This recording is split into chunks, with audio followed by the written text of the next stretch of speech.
There was no discipline on the team. Tyreek Hill was on the sideline spazzing out. They look bad on all three phases, in my opinion. But Shaun King, what say you? The Dolphins are getting what they deserve. You act like you just spit out a lot of shit. Hey, the Dolphins are getting what they deserve. Hello.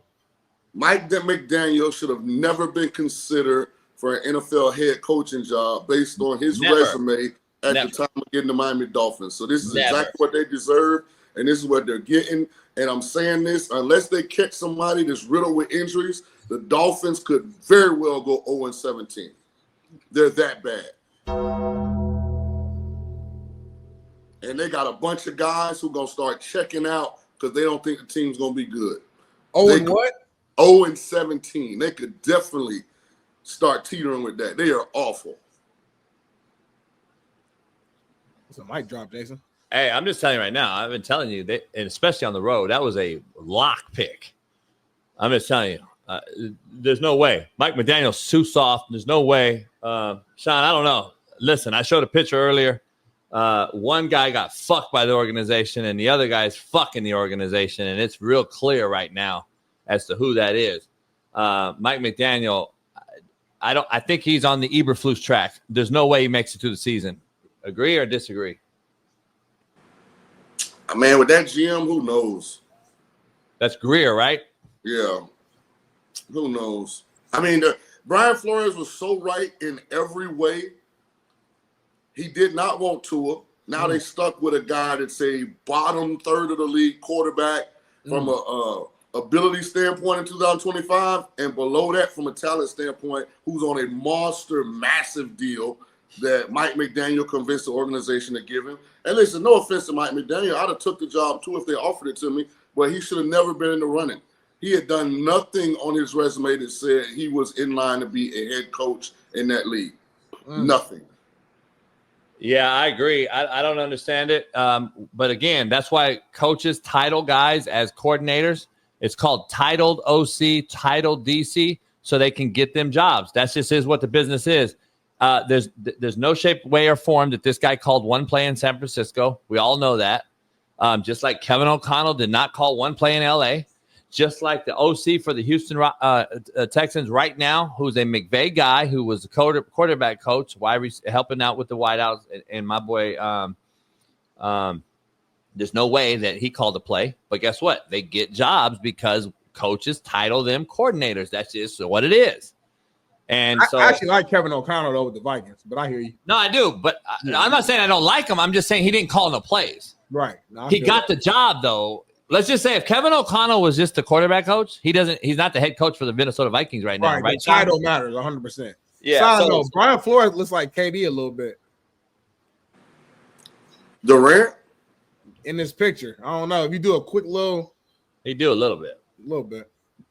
But anyway, keep things flowing. I want to talk to you real quick before we go into like US7, things like that. McDaniels looked like my banker. I'm not saying that Brian Flores was the next Bill Belichick, but he did beat Bill Belichick twice, FYI, head-to-head. Now, having said that, Brian Flores surely did not get the same opportunity that Mike McDaniel's getting, though. I'm going to tell you right now, Brian Flores wanted Justin Herbert. That's a fact. He's on record saying it, not Tua. And people thought he was a hater. Looks pretty good right now that he said that. And then he called out the organization. He got blackballed in a sense. Luckily, he got put on by Tomlin, put on now in Miami. One of those guys looks like a serious leader of men. The other guy looks like a fucking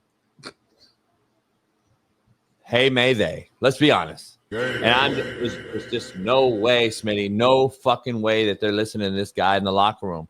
Tyreek Hill had more babies and touchdowns last year, and look who had a temper tantrum yesterday already in the first quarter. Tyreek Hill's about to fight with players and throwing his head.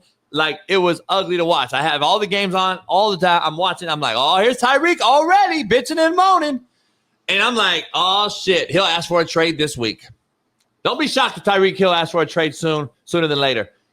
And this is the Eberflus of the AFC East. This is the Eberflus that Chicago had, who didn't make it through the season. This is year 3 for him, or 4? Year 3 or 4? I think it's year 4. But either way, let's say it's year 3. I don't see him making it through this football season. There's no way. And Greer, the GM or whoever his name is, I think you're going to lose a huge fan base. I mean, look at this fucking guy. Look at this fucking coach. I'm talking about the coach. Fuck Tyreek. We already know what Tyreek is. You're not moving Tyreek unless you trade him. Tyreek's your touchdown maker, by the way, and your baby maker. This guy right here, though, with the fucking glasses on, is the mockery, homie. What do you look like, JB? He looks like a fucking they, she, him, they, me. I'm trying to think. Who was the dude from the Terminator, the first old school Terminator? Look like a they, me, him, homie. Me, him. Not Arnold Schwarzenegger, the one he was going against, like the little. Yeah, it's a hey, me, they, hey. Now listen, man. You know, I tried to defend him, you know, a little bit over the last few seasons because he did get them to the playoffs. He did, I think, had an 11-game win season a couple years ago. But I think that was his peak.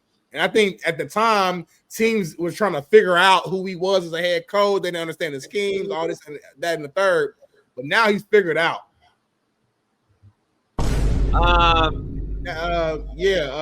So look, anyway, now he's figured out. Like now people know who he is, and the only thing he had to his advantage was that his X's and O's, his scheme was, you know, unique, whatever, his creativity on offense. Now that that's figured out, it's a wrap because he doesn't seem like he's a good leader. He doesn't seem like he's a good motivator. The team doesn't play physical, don't play in cold weather.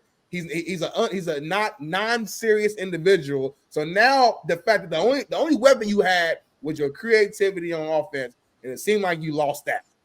So now you lost the team. Tua looked horrible. He looked horrible in the pocket. Maybe they have the two best. You can argue they have the two best wide receivers on any team. 1-2 tandem. You can argue that they have the fastest 1-2 tandem. You can argue they have the best 1-2 tandem with Waddle and Hill. Yeah. And they have been horrific. And Tua is the common denominator, but the head coach, the leader of the group, when he's walking around with fucking Miami Vice shades on and fucking that video is a telltale sign. The assistant talking to Tyreek Hill had a visor on, headsets, look like a fucking coach if you look at him. Right there. Yep. If McDaniel at least dressed like that, I would say all right. But the guy's walking around here with fucking glasses on, shades all the time, fucking the guy is not a serious guy. Let's just be honest. He doesn't look serious, and you can see pen. All the shit behind him, though, that's going on is mass chaos. Because the leadership is not intact. There's no fucking – we don't have an avenue to go down. So right now you got a bunch of tributaries. You got a bunch of fucking rivers that's splitting off into a big-ass pond of death. Because that's what they're having. They're going to have a bunch of fucking dead fucking coaches and GMs in Miami if they don't get rid of these guys right away. I would cut bait right now and talk to John Gruden. I would call him right now and say, John Gruden, you got ties in Miami. You know the situation. You've been in Tampa. Your brother Jay Gruden has been in Tampa. We've been around here, been in Jacksonville, understand the culture, know Miami. Let's go. I would cut ties sooner than later because at the end of the day, Smitty, we know and you know they can't fix what's already broken. You can't fix that. All you can do is try to repair what's already happened. They need to go back and repair this whole thing, create the culture, start all over. And it's over. Get it started.